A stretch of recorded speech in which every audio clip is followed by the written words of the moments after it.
Curso Sinapse, ligando você ao mundo do conhecimento. Nesse momento, nós vamos continuar o nosso curso de conjuntos e vamos estudar agora o conjunto das partes. Vamos lá ver o que é isso, né? Então, o conjunto formado por todos os subconjuntos de um conjunto A é denominado conjunto das partes de A, sendo indicado por P, entre parênteses, A. A gente lê P de A. A gente pode ler assim, P de A. Ou conjunto das partes de A, se você quiser falar muito. Então, por exemplo, eu tenho o conjunto A, representado por 1, 2 e 3.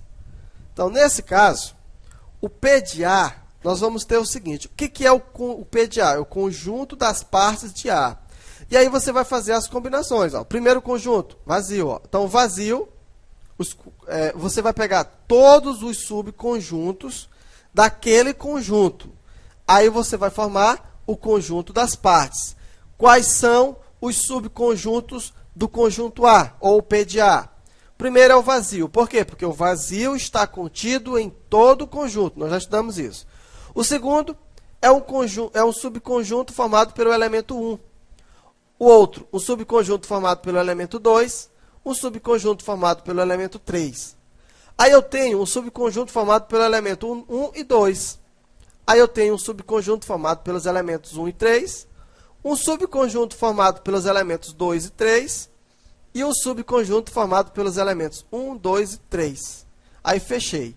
Então, aqui eu tenho o conjunto, o P de A, ou seja, o conjunto das partes, ou seja, ainda, é o conjunto formado por todos os subconjuntos possíveis do conjunto A.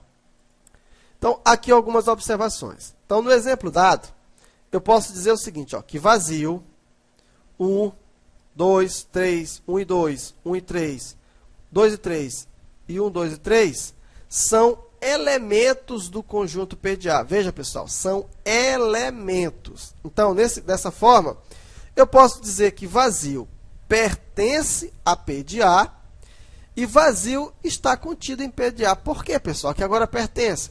Porque explicitamente está contido, ó, contém, e todo conjunto contém o conjunto vazio, tá? E eu posso dizer o seguinte também, ó, que isso aqui, ó, agora é um elemento de P de A, hein? Como são elementos, ó, P1, entre chaves, pertence a P de A e não está contido. Aqui não é um conjunto. Se eu dissesse que o conjunto 1 está contido em A, aí eu estaria correto. Mas no caso de P de A, ele não está contido. Ele pertence.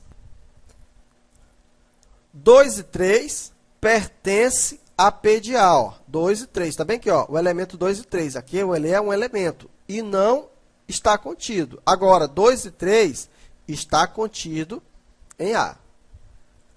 Se o conjunto A tem N elementos, então o conjunto P de A terá 2 elevado a N elementos. Como é que a gente faz para saber disso? Vamos já fazer um exercício, e nesse exercício você vai saber fazer esse cálculo, tá bom? Então, agora nós vamos fazer alguns exercícios para fixar melhor esse conhecimento.